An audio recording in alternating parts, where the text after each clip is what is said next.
ये मारवाड़ी गीत अटेंड कीजिए। कालोरी नाही डरे हो, कालोरी नाही डरे हो, कर मारी रेखा कालोरी नाही डरे, कर मारी रेखा कालोरी नाही डरे हो, कर मारी रेखा कालोरी नाही डरे, कालोरी नाही डरे हो, कालोरी नाही डरे, कर मारी रेखा कालोरी नाही डरे हो, कर मारी रेखा कालोरी नाही डरे। ध्यान से सुनिए, जब जब जो जो होना है तब तब वो होता है। लख घोड़ा लख पाल खीरे जरे, सिर पर चवर ढूले, अरे हरिश्चंद्र जैसे दानवीयक नीच घर नीर भरे, कर मारी रेखा कालोरी नाही डरे, कर मारी रेखा कालोरी नाही डरे, कालोरी नाही डरे, कालोरी नाही डरे, कर मारी रेखा कालोरी नाही डरे, कर मारी रेखा कालोरी नाही डरे। आप जानते हैं गुरु वशिष्ठ ज्ञानी मुनि ध्यानी फिर लिगन करे। ये तो इंसान की बात है, देवता भी इससे बच नहीं आए, समय बड़ा बलवान। आप जानते हैं गुरु वशिष्ठ राजा दशरथ के गुरु। ये पंडित लोग, पंडित ही है, ये पंडित लोग मोहरत निकालते हैं। मोहरत, अरे भाई साहब, मोहरत निकालने वाले इन सब के उस्ताद गुरु वशिष्ठ सूर्यवंशी राजा दशरथ के राज पुरोहित। एक दिन दशरथ जी ने कहा, मेरा राम बड़ा हो गया, मैं बूढ़ा हो गया हूं, राम का राज्याभिषेक का शुभ मुहूर्त निकालो। शुभ मुहूर्त, सारे आंकड़े देखकर राम जी का नाम लेकर गुरु वशिष्ठ ने मुहूर्त निकाला। लेकिन उस मुहूर्त का क्या हुआ? गुरु वशिष्ठ ज्ञानी मुनि ध्यानी फिर लिगन करे।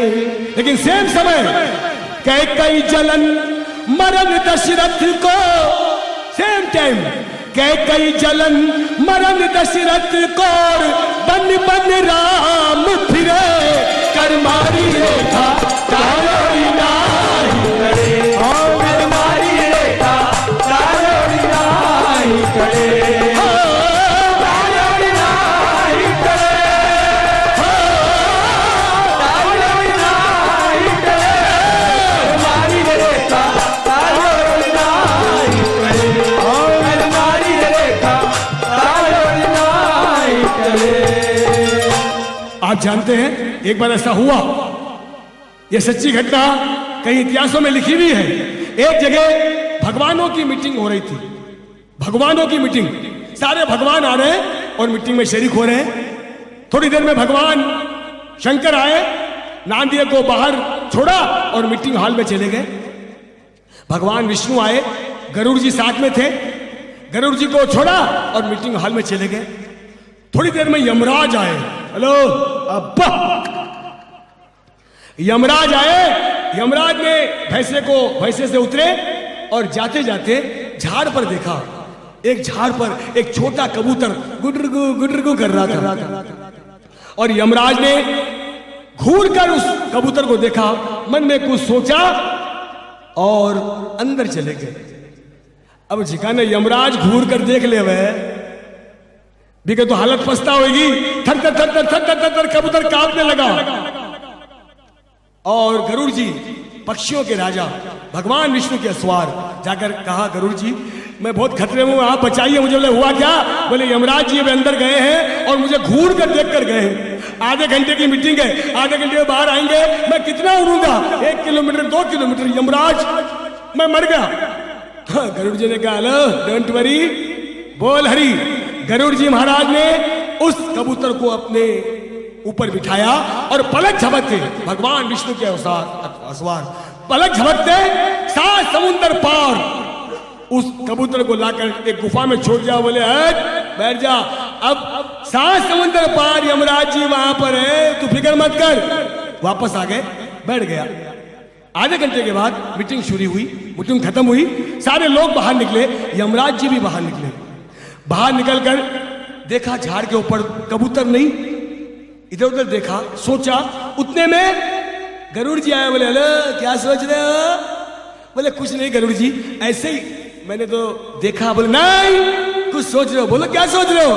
बोले एक ही बात सोच रहा हूं, जब मैं अंदर गया आधे घंटे पहले, जब मैंने कबूतर को यहां देखा। बोले हाँ हाँ था, तो बोले मेरे कैलकुलेशन से इस कबूतर की मौत आधे घंटे के बाद 7 समुंदर पार लिखी है। समझे बात को? इस कबूतर की मौत आधे घंटे के बाद 7 समुंदर पार लिखी है, और ये कबूतर इतना सा आधे घंटे में 7 समुंदर पार नहीं कर सकता, इसकी मौत वहां लिखी है, और ये यहां कैसे? मैं थोड़ा कंफ्यूज हो गया। अब देख रहा हूं तो कबूतर नहीं है। गरुड़ जी ने सर को ठोका। बोले 1 मिनट, पलक झपकते गरुड़ जी पहुंचे 7 समुंदर पार, तो एक गुफा में एक बिल्ली उस कबूतर को नोच नोच कर खा रही थी। अरे रे रे, गरुड़ जी ने सोचा अगर मैं वहीं छोड़ देता तो इसकी मौत टल जाती, लेकिन इसका लिखा हुआ कभी नहीं टल सकता। हाथ मार कर कहा तालियों नहीं करे,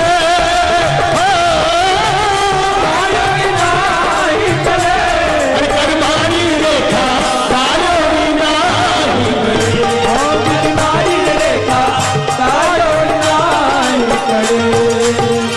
कित फंदा कित पार धीरे कित वो मिरग चले। आप जानिए, कित फंदा कित पारदी, पारदी यानी शिकारी, जब जंगल में जाता है और हिरन जैसा छलांग लगाने वाला दूसरा कोई नहीं है, और वो एक जाल डाल कर बैठ जाता है। लेकिन देखिए आप, वो हिरन इतना चंचल हिरन, लेकिन शाम तक एक हिरन जरूर फंसता है।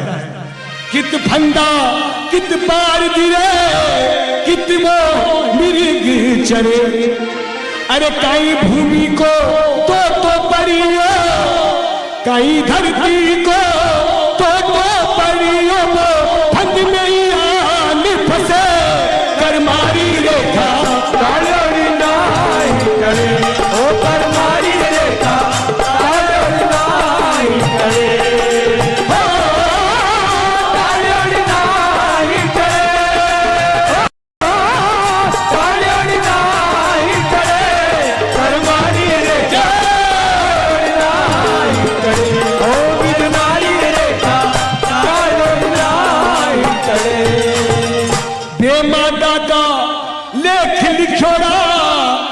जीवे चाहे मरे, तालियों नहीं करे, कर मारी रेखा नहीं करे, कर मारी रेखा नहीं करे, बेमाता का लेख लिखोड़ा जीवे चाहे मरे।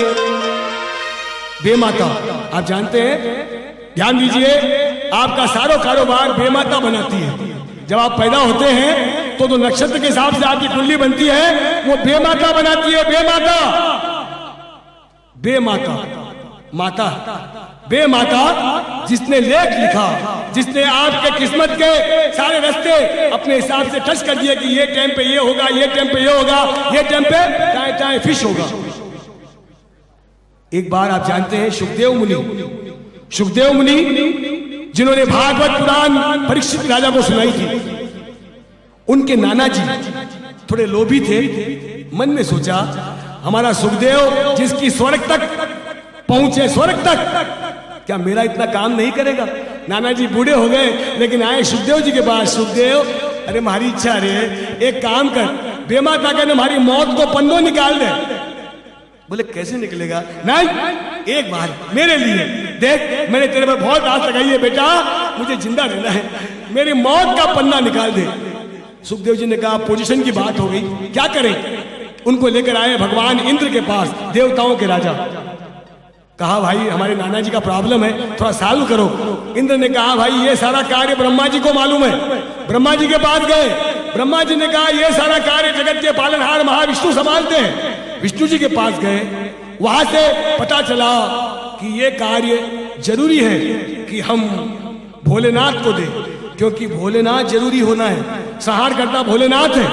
भोलेनाथ को लिए और चारों साथ में सुखदेव जी और नाना जी मिलकर आए बेमाता के पास। बेमाता लेख लिख रही थी। कहा बेमाता जी आइए आइए सुखदेव मुनि, आप कैसे आना हुआ? बोले क्या करूं, मेरे नाना जी का मामला है, मेरी पोजीशन का सवाल है, इनकी मौत का पन्ना निकालना है। बेमाता ने कहा जब तीनों देव मेरे सामने मौजूद है, ये तीनों एक बार भी मेरे पास एक साथ नहीं आए, बेमाता के पास तीनों देव मौजूद है, राजा इंद्र मौजूद है। पन्ना खोला सुखदेव जी के नाना जी का, तो उसने एक जगह लिखा हुआ था, पढ़ा और बेमाता ने कहा क्षमा चाहती हूं, आप सारे लोग चले जाइए और नाना जी को यहीं छोड़ दीजिए। बोले क्यों? बोले इसमें लिखा हुआ है कि सुखदेव मुनि के नाना जी जरूर चाहेंगे ये पन्ना निकलना, और अगर सुखदेव जी उनको लेकर आए तो ये पन्ना निकाल लेना।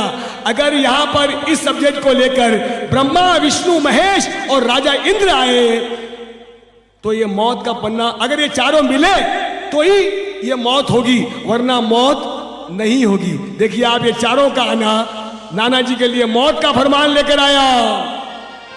बेमाता का लेख लिखोड़ा, जीवे चाहे मरे, अरे सूरदास होनी सो होवे, सूरदास होनी सो होवे, कोई मूर्ख